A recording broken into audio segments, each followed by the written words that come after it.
Hello बच्चों, कैसे हो आप लोग? ठीक है। आज हम लोग बात करेंगे एक बहुत ही इम्पोर्टेंट टॉपिक के ऊपर जिसका नाम है रिप्रोडक्शन इन एनिमल्स, यानी कि जीवों में प्रजनन। तो प्रजनन क्या होता है, प्रजनन क्यों जरूरी है और कितने प्रकार के प्रजनन होते हैं, ये सारा कुछ हम लोग जानेंगे। तो आइए चलते हैं बोर्ड पर और समझते हैं।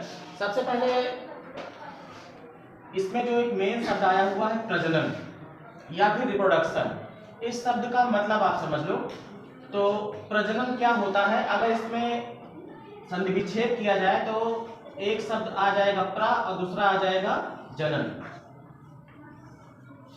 जनन से ही बना होता है जननी, जननी जिसे हम माता बोलते हैं, है ना, मतलब जो जन्म देती है। तो कहने का मतलब ये हो गया कि प्रजनन का मतलब ये हो गया कि प्रा का मतलब कुछ विशिष्ट, मतलब विशेष तरह का जन्म, कि कुत्ता से कुत्ते का ही जन्म हो, मानव से मानव का ही जन्म हो, बंदर से बंदर का ही जन्म हो, तो उस विशेषता के लिए प्रा शब्द लगाया गया है। तो प्रजनन जो है, और जनन मतलब होता है जन्म, तो प्रजनन शब्द का ये तो शाब्दिक मतलब हो गया। अब प्रजनन की परिभाषा क्या होती है, तो बहुत सिंपल सी परिभाषा है कि अपने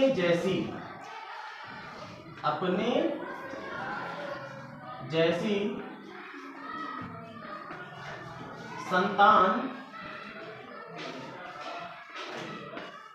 उत्पन्न करना प्रजनन कहलाता है। क्या कहलाता है? प्रजनन कहलाता है। अब ये प्रजनन जो होता है वो अलग अलग जीवों में अलग अलग तरीके से होता है। कुछ ऐसे भी जीव हैं, जीव का मतलब ये हो गया कि उसमें वनस्पति भी शामिल है और उसमें एनिमल्स भी शामिल है, दोनों शामिल हैं। तो प्रजनन जो है वो दो तरीके का होता है।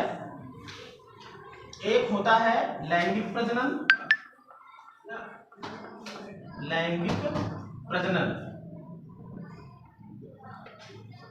और दूसरा होता है अलैंगिक प्रजनन। एक प्रकार ये हो गया, दूसरा प्रकार है अलैंगिक प्रजनन।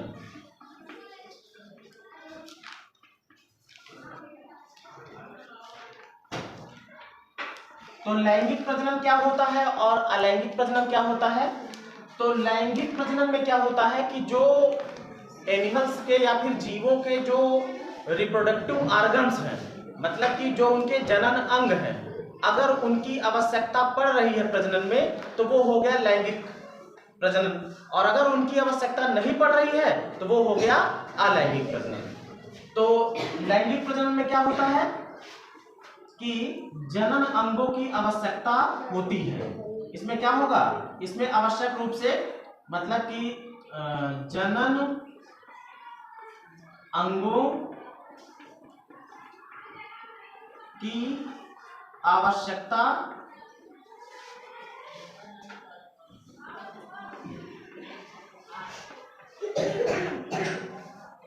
होगी इसमें। और अलैंगिक वाले में क्या होगा, इसमें जनन अंगों की आवश्यकता नहीं होगी, की आवश्यकता नहीं होगी। अब देखिए,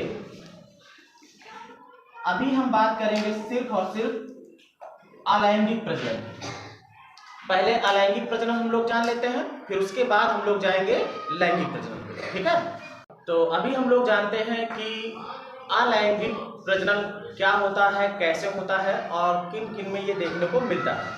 पहले नंबर पे यहाँ पर हमने लिया हुआ है हाइड्रा।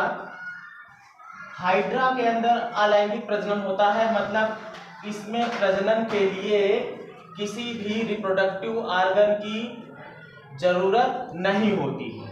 ये एक वयस्क हाइड्रा है और इसकी जब निगरानी की गई, माइक्रोस्कोप से इसको देखा गया, तो इसमें यह पाया गया कि इसके शरीर से यहाँ पर थोड़ा सा एक बड जैसा मुकुलन होता है। क्या होता है? मुकुलन, मतलब एक कली टाइप में निकलता है बड जैसा। फिर ये थोड़ा सा अगली बार कुछ दिनों बाद फिर और ये बड़ा होता जाता है, फिर धीरे धीरे क्या होता है, ये उस स्टेज पे पहुंच जाता है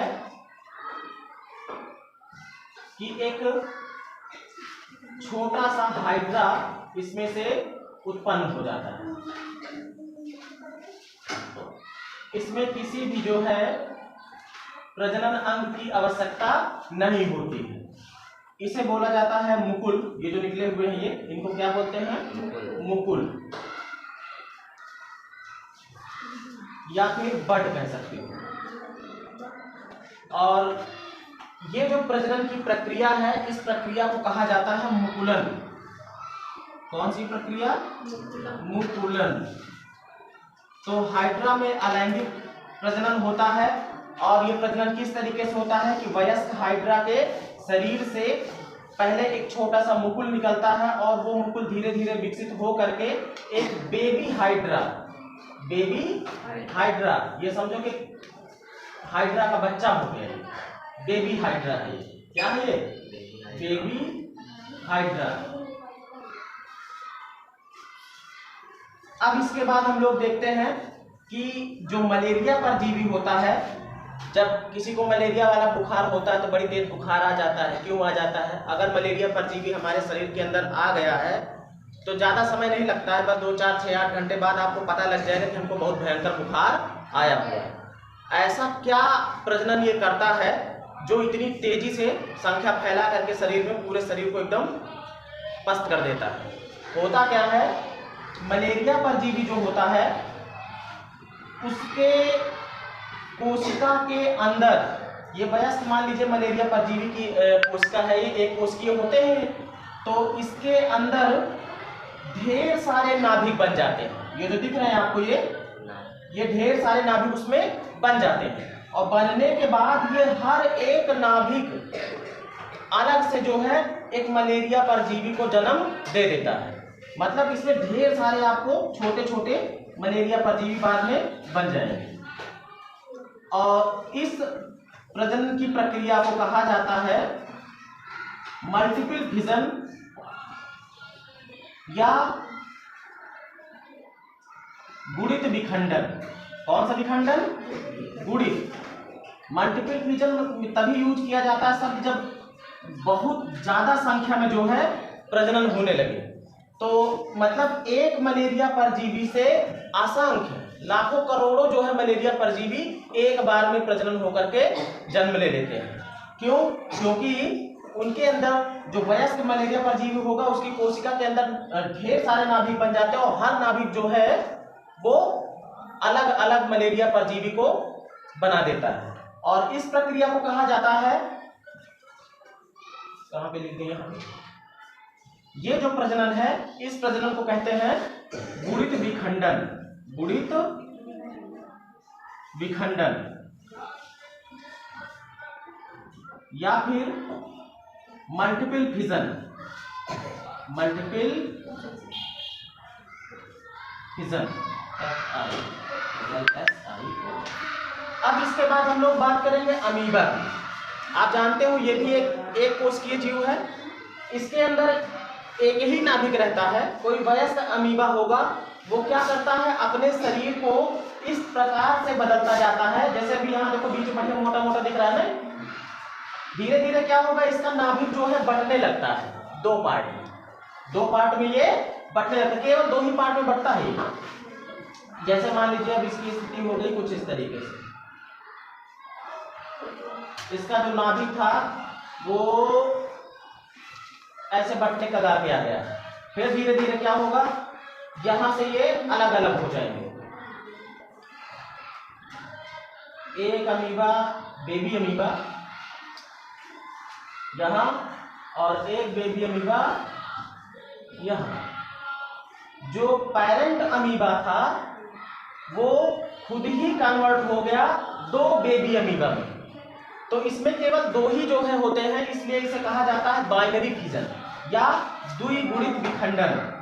तो अमीबा में जो होता है प्रजनन उसको क्या कहते हैं, द्विगुणित द्विविखंडन कह सकते हो, द्विविखंडन या बाइनरी फिजन। Binary fission. तो आज हम लोगों ने जाना कि अलैंगिक प्रजनन किन किन जीवों में पाया जाता है और किस तरीके से बिना किसी जनन अंग की संलिप्तता के इनमें प्रजनन होता है। नेक्स्ट वीडियो में हम लोग जानेंगे कि लैंगिक प्रजनन क्या होता है और किस तरीके से होता है, किन किन जीवों में पाया जाता है, वो सारा कुछ जानेंगे। अभी आज इतना ही।